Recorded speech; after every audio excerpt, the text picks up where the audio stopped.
When I have a press conference, not this many people I show know up. it. What's wrong with this picture? Jealous.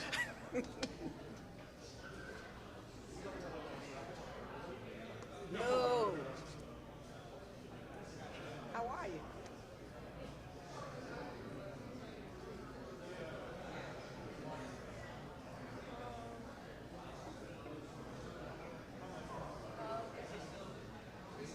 All right.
It's not just going to be me and you.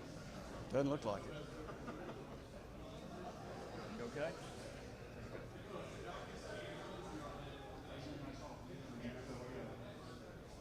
How are you?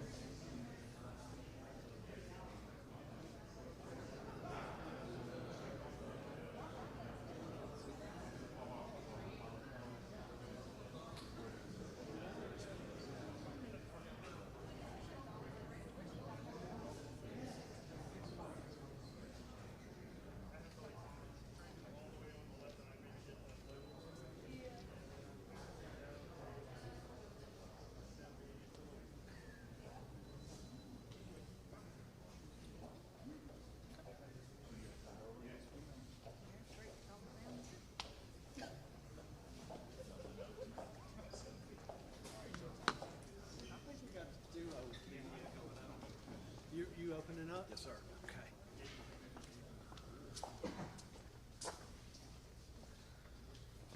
Y'all ready? All right. Well, good afternoon, everyone. My name's Clay Bright. I'm the Commissioner of Transportation for the state of Tennessee. Appreciate you being here today.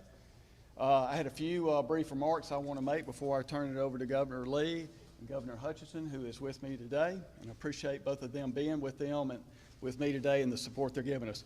So to give you just a quick recap of where we are since last Tuesday, we got the call from Arkansas DOT last Tuesday about the fracture on the bridge, about 2 o'clock that afternoon. We have been working on this project ever since then, around the clock. Our engineers got on board immediately, working with Arkansas DOT and our consultants to figure out what we needed to do to make sure this bridge is safe going forward. We have got 3 goals here. One was to open up the bridge for barge traffic, which we did that in conjunction with the U.S. Coast Guard Friday morning about 9 o'clock, and as of Saturday evening, about 800 barges had cleared the queue, so they were off and running there.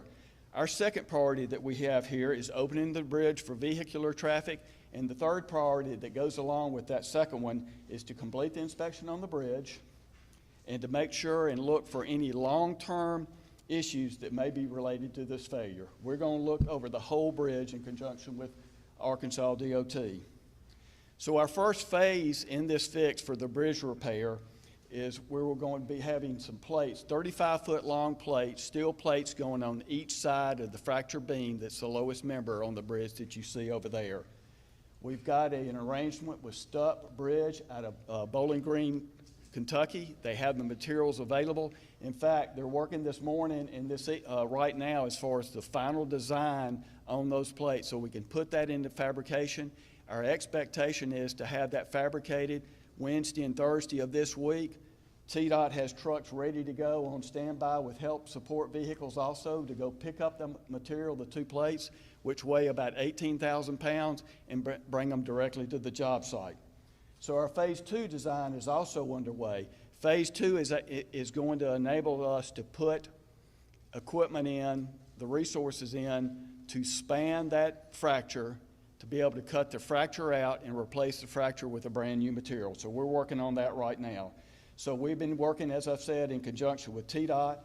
RDOT has been great to work with. We have a 4 o'clock call every afternoon with all the designers. Michael Baker International is part of that group. HNTB, Federal Highway is part of that. And we have been working on this around the clock, as I said, since Tuesday afternoon, coming up with these fixes for Phase 1 and Phase 2 and the approach that we have. So I certainly want to thank all of that team for rolling up their sleeves and what they have done today. As you may have heard, yesterday afternoon, we told you we would get contractor input proposals on Monday afternoon. We made the selection yesterday afternoon. We went to contract with them yesterday. Our construction manager, general contractor that's going to be on the project is Kiewit Infrastructure. So they were on our 4 o'clock call yesterday on the design call. They had some input on those plates that would make it easier to put that plate in and quicker for them to put the plate in. So that's what we're tweaking today in the shop drawings with Stupp Bridge is the input from Kiewit, and I look forward to them working on this job and getting this bridge back open sooner on the project. They're mobilizing right now. They will start showing up tomorrow and Thursday. Their first step is to put work platforms up underneath the bridge so they can work off those platforms, and Phase 1 is going to be installed from the bridge deck down. Phase 2 operation, as far as replacing the fractured material, will be worked off barge from the river up. I certainly appreciate all the support that we have gotten from senators, congressmen, the state legislators, FHWA and USDOT. Everybody has been calling, just offering, how can we help you? And so I appreciate that support. And also, I appreciate Mayor Strickland. I've been in daily conversation with him to let him know what's going on, and certainly Governor Bill Lee as far as the support he's given us. Shout out to Memphis Police Department and Tennessee Highway Patrol's support as far as making sure we're taking care of traffic control best we can with all the traffic that's going across 55 right now. I will tell you this, we've had a lot of different people within TDOT working on this. We've had the engineers that I've talked about working around the clock. We've had finance involved as far as how can we procure these materials, still staying within the law, but get these materials on the jobs as soon as we possibly can. Environmental, staying ahead of any environmental issues we have that may slow up the process. That's not going to be a hindrance for us. Our traffic ops are looking at daily as far as the traffic coming across 55, along with our traffic management control center here in Memphis and our help truck operators who we have stationed on each side of the bridge. So if there's ever an incident that happens on that bridge, we can get that incident cleared as soon as possible and keep the traffic flowing on the bridge. That's what's important to us with the traffic ops and what we can do within the city of Memphis, within signalization, striping, any extra ramps that we can do to take the burden off the bridge on 55. So Saturday morning, I got a call, received a call from Director Tudor, Lori Tudor from Arkansas. She asked us, and I want to state this very clearly, with an overabundance of caution, if we would look at the I-55 bridge and do a reinspection on that. So we said absolutely. So we're looking at it as far as a third party. So we have gotten all the inspection reports Saturday morning from Arkansas DOT. We've been going through those inspection reports to look at the bridge, see where we may have any sort of concerns with that bridge. And we started 2 drone teams working on that bridge at 11 o'clock today, looking at all these very closely just to make sure that we don't see any issues out there. But again, 55 is safe. We're just doing this as far as an overabundance and a lot of questions we're getting about I-40. So that's going on right now. I'll end up with this. Safety along this whole way is a prime utmost important to us. First and foremost is safety for the public. Anybody traveling up down our roads, we want the roads to be safe, our roads and bridges to be safe. That's part of our mission statement. But we also want to be safe for our contractors and our workers that are going to be working on this bridge and the inspectors. So we have been and we will continue to work around the clock. And our attitude, the attitude of everybody that's been a part of this, is to do whatever it takes to get this bridge open as soon as possible. So appreciate a few minutes there. I'd like to turn it over to Governor Bill Lee. Thank you, sir. Thank you, Clay, and thank you all for being here. The purpose of today really is Governor Hutchinson and I wanted to come together, bring our teams together publicly to continue to answer questions and to provide information. As Clay said, our number one priority here is the safety of the people that travel across that bridge. The Tennesseans, the Arkansans, the Americans, the truckers, the commerce, everyone that goes across that bridge is dependent upon us to make certain that it's safe. And that is our number one priority. The other priority we have is that commerce move down the river, up the river, and across the bridges. So the combination of teams working together has been very important from the moment that we discovered the crack in the steel. And we have had a concerted effort that has been strong between Tennessee, between Arkansas, but also with the Coast Guard and the U.S. Corps of Engineers and the Highway Department, the Federal Department of Transportation, coordinating with our departments of transportation. That effort together is how we're getting this accomplished, and we're getting it done in a timely fashion. So we will work to repair this in the shortest time possible, but we will not compromise the safety of the workers or the safety of the citizens that will drive across that bridge for the sake of finishing early. We will do this as timely as possible, but we will make sure that we do it in a way that is going to provide safety when it is done. The Chamber, Beverly Robinson's here with the Chamber. Mayor Strickland has been a great partner with us.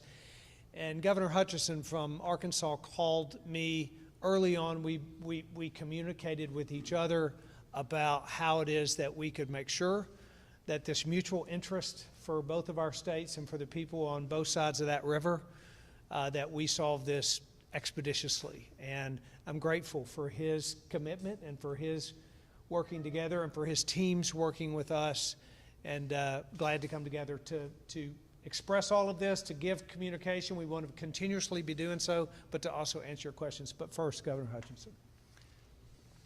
Thank you, Governor Lee, and I appreciate the invitation to join you in this meeting of our teams today.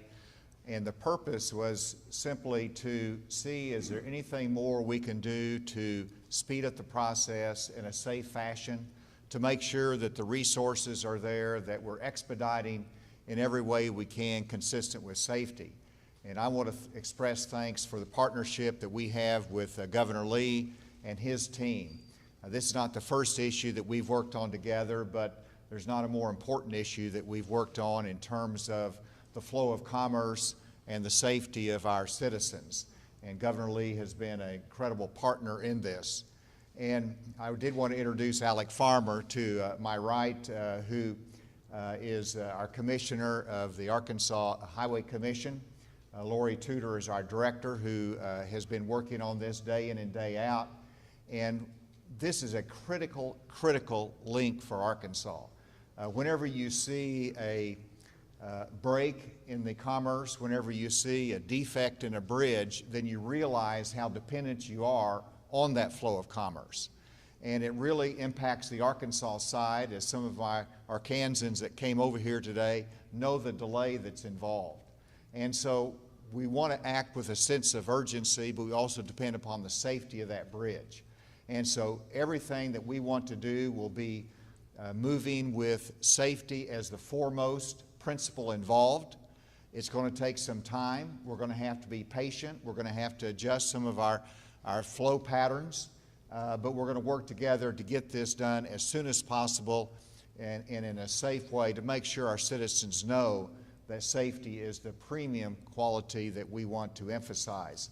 This is a critical link for us. We want to get it right. We want to get it back in operation, and it certainly illustrates the importance of our infrastructure here in the United States, the investment in it that's needed, and our mutual commitment. And I want to thank our federal partners. This is not just a state-to-state issue, but it's really a federal link that is important for our national security, whether it's the flow of fuel or whether it is the flow of other necessary items across our country. And so our federal partners are a big part of the equation and the solution for the future. So Governor Lee, thank you for your partnership and letting us join together today to show that we're working together to get this problem solved. Thank you, Governor. Why don't we open it up for questions? Yes, Governor Hutchinson, do you have any comments on the firing of the one Arkansas Department of Transportation employee and the investigation to see if anyone else could be reprimanded for this mishap? Thank you, and the answer is, of course, Director Tudor, she took quick action. She didn't make any excuses. She's been very transparent in this, and I applaud her for that. I think she handled it perfectly well. She reviewed it over the weekend, determined there was responsibility, and took termination action. Secondly, she looked at the processes to make sure that we have the redundant inspections that we need, that we have the checks and balances. So I think she's shown incredible leadership during this time and addressed it in the right way to give the people confidence that this is something that we will take seriously and that we will make sure that we have everything in place for the public safety. To add on to that, Governor Hutchinson, Director Tudor also said that for this employee, the critical fracture bridges that he had inspected prior, they were going to be re-inspected. Do we know yet how many more bridges we're looking at that might have to be re-inspected in Arkansas? I don't know the number. But Director Tudor once again took the leadership and said every bridge that this particular inspector looked at, certified was in good shape, is going to be reviewed again. That's the double check that we need. And she, as Commissioner Bright mentioned, called over and said, can you help us to make sure that we have a third party look at the I-55 bridge? Again, just going the extra mile to make sure the public has confidence in the safety. And so there should not be any hesitancy about this. All the inspections will be done and will be looked at as close as imaginable. Governors, for those wondering in the public, how can this never happen again, to the public wondering, what would be your message to them as Governor Lee? Well, I think first of all, you have to take comfort and have confidence in the fact that this defect was discovered. It was discovered through an inspection. And so that should give us all confidence, and immediate action was taken. And the highest priority is the safety of the public. So that in and of itself should speak volumes as to the safety of our bridges, and it will continue to work to make sure that happens. Governor Lee? Yeah, I would add that the process worked even when there was a slip in that process. The follow-up provided us with the knowledge that we got so that we didn't have a catastrophic event here. Governor Lee, about six weeks ago, you criticized President Joe Biden's infrastructure plan and said that federal funding was not the proper strategy for funding roads and bridges. Have you changed your mind now that federal funding has helped facilitate the repair of these bridges? Actually, what we need is federal funding from the federal government that is focused on roads and bridges. As you know, the American Rescue Plan expressly prohibits the use of those federal dollars on roads and bridges. And the proposed infrastructure plan includes only about 5.6% of the entire federal relief package to be dedicated to roads and bridges. So I would continue to say that as Congress grapples with what the meaning of infrastructure is, we know clearly what the meaning is, and it's roads and bridges, and that's where the federal dollars that are coming to our states, those dollars should come with the flexibility to spend on our infrastructure of roads and bridges across the country. This is obviously a serious situation, but there's also a worst-case scenario here that it appears we avoided. How close were we to the worst-case scenario? You know, the key there is that we avoided that worst-case scenario, and that through inspection process, we found a repair that needed to be made and will be made, and there was no catastrophe here or no loss of life. That's how it should work. That's how it'll continue to work. Arkansas, Tennessee both have processes in place. We are investing in our infrastructure. Both states are going forward. We hope to do more of that, but what happened here and what we see here is a process that worked. That crack was there for at least 2 years. I've spoken with people, regular folks, who say that even after that bridge is repaired, they're going to be afraid to cross over. How do you answer that question? Yep, so we will take all the precautions. We'll do the engineering work, and we will make sure that we do a repair that is structurally sound and that is secured by engineering, the same engineering means that create and design bridges in the first place. Those are the same processes that we will take to make sure that the repair is safe. And we want people to understand that process. We want to be fully transparent with it. We want them to know how the repairs are being made, how the contracts are being let, what that engineering process is, because we want folks to understand that at the end of the day, this will continue to be a safe travel for them. It's very important to us. One of the reasons we're trying to be as transparent as we possibly can throughout the entire process. Commissioner Bright, real quick, now that a company has been selected to make the repairs, we've got that two-phase approach with Stubb Bridge Company, and we sort of got to figure when crews are going to start getting to Memphis. Is there yet a ballpark estimate on how long the repairs are going to take and how much it will cost? We really don't know. It could be several months easily, but we just don't know. But, I mean, we've got them engaged right now. They're working through the details for Phase 1 and Phase 2. So as we move forward, day by day, week by week, as we get the information, we want to share that with you. But for me to speculate, several months is about all I can tell you right now. But we want to let the public know when we have better information that we can live by. And so as a follow-up, just what would be some of the factors to determine the length of time, the severity, et cetera, in terms of the potential window of how long this will take? The final design will take some time, the shop drawings to do that, who the fabricator will be, or the material, and we're trying to source materials that are readily available out there as far as the whole system that we're putting back in place. Just like it was for Stubb Bridge, they stopped everything and put our project in front of everything. So we've got to find the right fabricator that will get us to the front of the line, and having Kiewit Infrastructure as part of that group, they're going to speed up the process, and they're thinking through everything that it's going to take to build that out there and to go through that whole process. But there is a critical path, and we're going to be looking at that critical path all the way through to getting the bridge open about where can we save time and still be safe. What's your concern for commerce just in the next several weeks as trucks continue? What's the bigger picture national impact of this for commerce? Well, it's going to affect commerce. We're trying to communicate with the Federal Motor Carriers Association of America to let them know what's going on, the freighters. We're trying to give them advance warning in Missouri, Arkansas, Mississippi, and all the way into Nashville about what's going on here, so the long haulers can make arrangements to get through from one side of the country to the other as best way they can.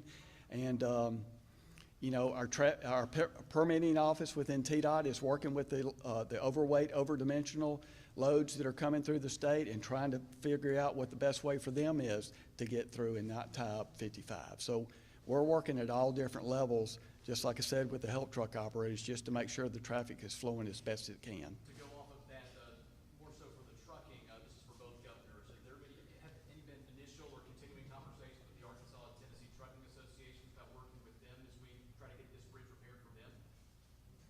Have you had communications? And the answer is RDOT is working very closely with the Trucking Association to make sure that they have all the information needed for the truckers to make the right decision.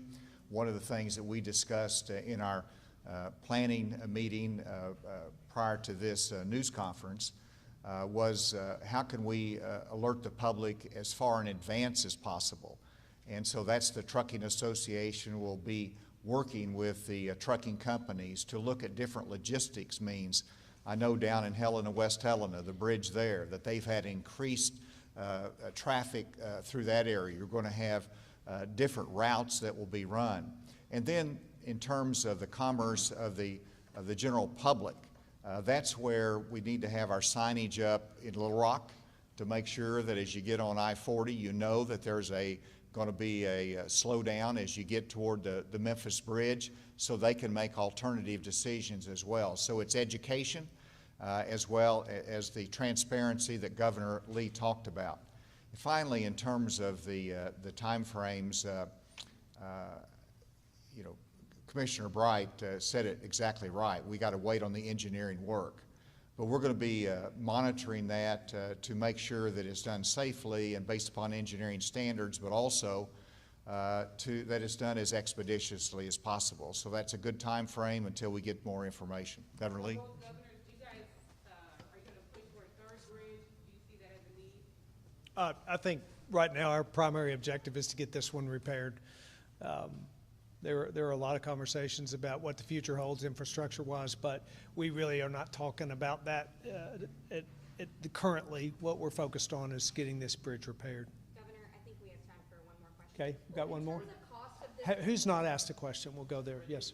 Given the age of a lot of these interstates, they're getting older. Do you expect to see more of these kinds of issues with other bridges that are on the interstates as we go forward? Well, these two bridges are 50 and 70 years old, I believe. That's right.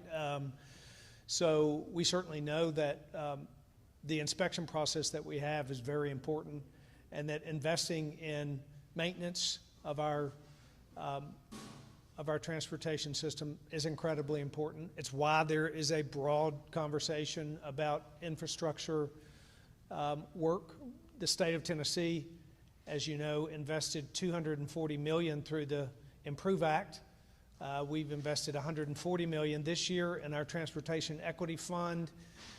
We invested $100 million in this year's budgets that go to counties and cities, and they can use that for infrastructure. All that because our roads and bridges are lifelines for commerce for our states, and investing in that maintenance of those lifelines of commerce and in the expansion of infrastructure, primarily roads and bridges, is incredibly important. It's why we need to continue the conversation about federal funding being focused on bridges and roads, and why it's important that our teams work together as they have to make sure that these kind of incidents are discovered and repaired and don't result in a true safety issue or loss of life to anyone in our two states. We will be continuing to provide updates. Department of Transportation websites have information. We are, in fact, providing information to residents across both of our states, directing them and informing them. As you enter I-40 back in Nashville, you're directed to consider alternative routes. When you come into Memphis, we're working with business groups across our states so that they can understand the time frame when we know the time frame. We can't know when this bridge will be open yet, but as soon as we begin to understand what that time frame looks like, we'll communicate that so those industry groups can plan, and so our citizens can plan. It's a coordinated effort that will take a lot of work and a lot of patience on people's part, but again, we're very glad that this actually was not catastrophic, but that we found it in time and can repair it. Thank you all for getting the information out. You can reach out to our teams and to our departments and to their websites for more and continued updated information, and we'll be providing that. Thank you. Thank you all. Yep. Thank you, Maggie. Great job. It's such a pleasure. You provide great leadership here. Working with you. She does a great job. Governor, great to meet you. Thank you, sir. Appreciate your job. Yep.